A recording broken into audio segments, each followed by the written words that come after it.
I whoop people for truckloads of cash.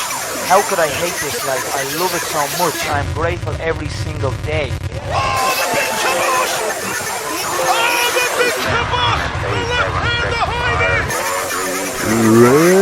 Naked Show.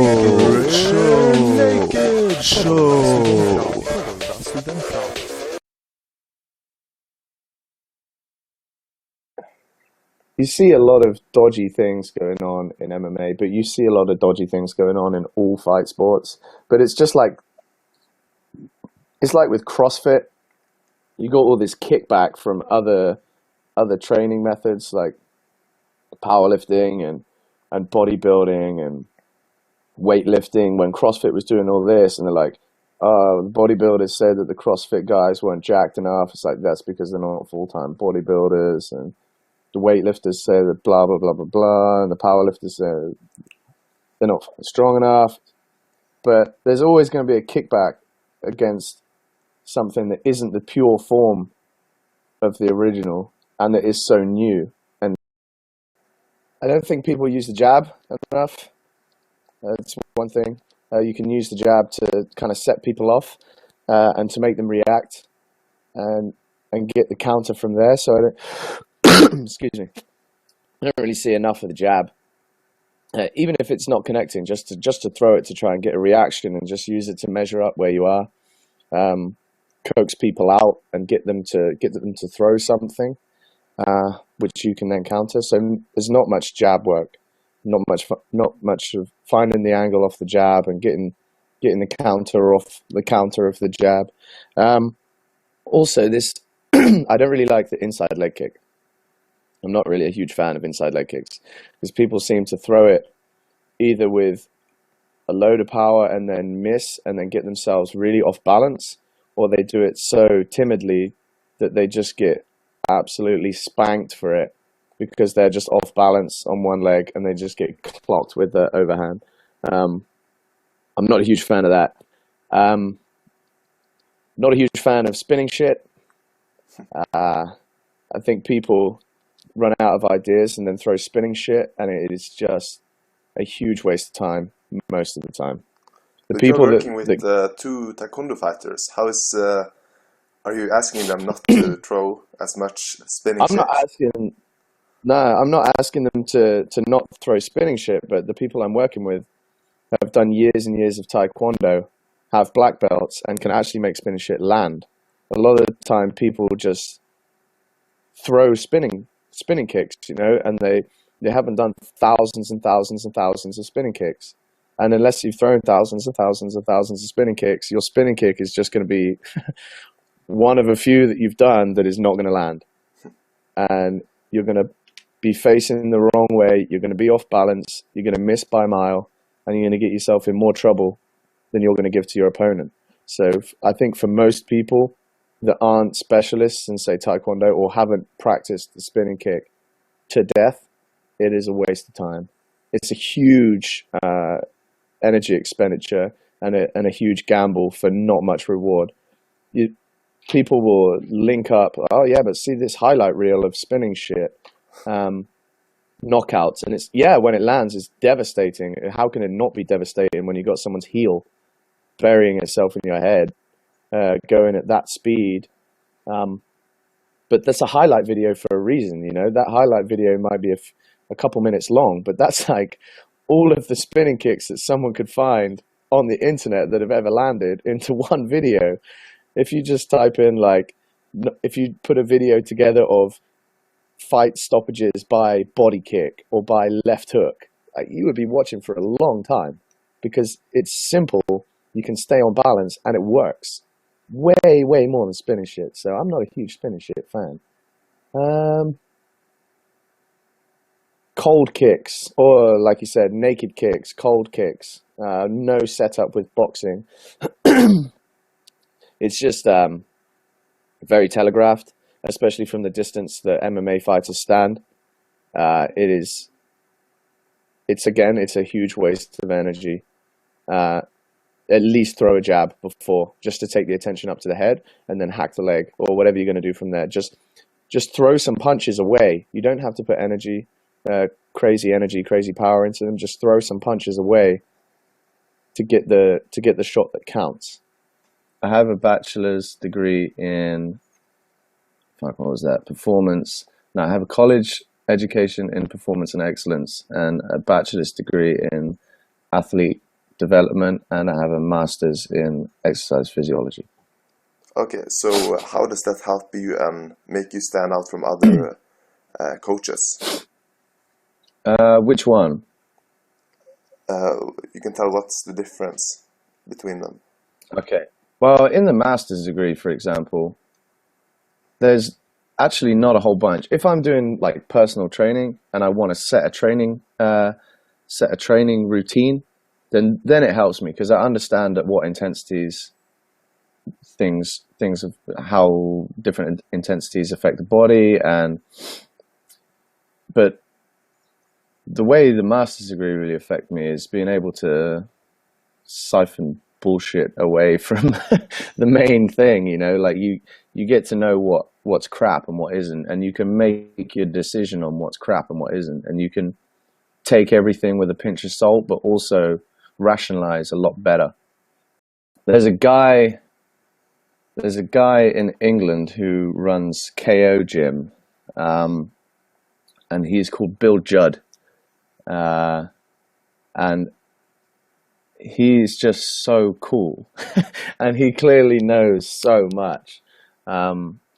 He's done fighting, and yeah, and that's impressive, but he's just so calm and so collected at all times, and people just have such a great respect for him. And I remember I was fighting on a show, and one of his guys was fighting on a big event, you know, and he's just sat in the corner, just looking, like, just watching the fight, not saying anything at all, just letting it play out, and then he just gets into the ring as calm as anything, and says exactly what needs to be said, and then gets out of the ring, and he knows that his fighters are absolutely capable of doing it. And I don't know why, but seeing him just looking into the ring, like, just so casually, and the respect that his fighters have for him was just a huge inspiration for a very long time, actually. I also really look up to Ivan at MMA Trondheim. I think that he's a great coach, a really, really good coach, and a coach that I would like to be as good as one day. Just the way he breaks things down, and just how he's so fascinating to talk to. Like when he has an opinion and he wants to talk to you about it, or some of his experiences, like you're totally sucked in.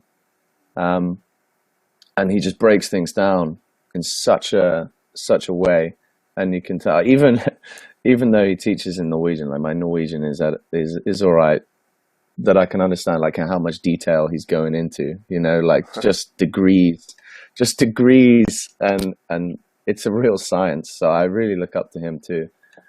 MMA, well, I guess that is MMA too.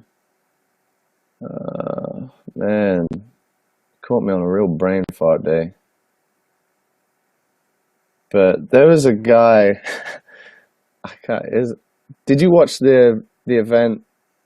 It was a recent UFC event where it was the Welsh guy was fighting for the first time.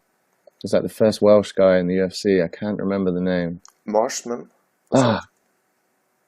Maybe. And I just remember his coach was on the sideline, and it obviously just outside the cage, and he was wrestling, and he was just saying to his fighter in such a cool way. He was like, just bring him over here, like just bring him over here, walk him over here while they were kind of clinched up. He's like, I don't really want to shout to you anymore. And I just thought that was really cool as well. So I would love to see more of that coach, because that was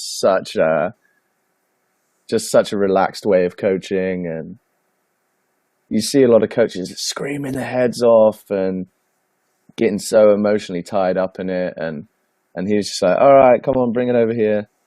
and I'll just talk to you through the fence instead of having to shout. And it's just so calm and so collected that it made it kind of like almost like sparring in how relaxed he was portraying the situation to be, when in reality it was one of the first Welsh people ever in the UFC. It's quite a big event, you know. Yeah. And obviously John Kavanagh, I have huge respect for John Kavanagh, but who doesn't? He's done a lot, and his story is very interesting, and he's very human, you know. He's come from, he just wanted it real bad, and he wanted to do this really badly, and he's not the most macho guy in the world, and I kind of relate to that a lot. I kind of relate to the human side of John Kavanagh, I believe, and it's just a coach that I can really look at and just be like, okay, this is like a proper professional, but also a proper human in a sport where being hardcore and going to war and this and that, and I don't like that shit. Like, I'm not an aggressive guy, and I don't really like fighting. Like, if you tell me to fight someone in the street, I'd probably just throw up and run away. It's just nice to see people that are professional and human. So anyone that's professional, anyone that's that makes it a human thing rather than a war thing, then I'm totally, I have a lot of respect for. Yeah. Liam Robinson was a Muay Thai coach in England, and sadly he's passed away. But he was only young, and he had some just incredible fighters, and a lot of juniors, you know, like Dan McGowan, Macaulay Coyle, and Ricky Stool, and they're just crazy kids, real crazy kids, just super talented. But yeah, he managed to develop these, like the kids that I've mentioned, that were amazing fighters. But just what he gave to people, he just gave everything to his fighters and everything to his students, you know. And I only met him a handful of times, but you could just tell he's a genuinely nice guy, all the way down to the bone marrow, you know. It's just nice guy all the way down, and so funny, and will give everything to his fighters. And he's a devastating loss to British Muay Thai and to Muay Thai in general. Just a huge loss. Like, I'm pretty sure I heard that he missed. It was his anniversary, and he had better things to do. One of his fighters needed help, and he missed his anniversary to be with his fighter. You know, he was a legend, He is a legend, and he's gonna be he's always going to be one of my inspirations, just to give everything to your fighters and give everything to your students, and just to be nice. So probably one of my biggest inspirations in coaching, actually.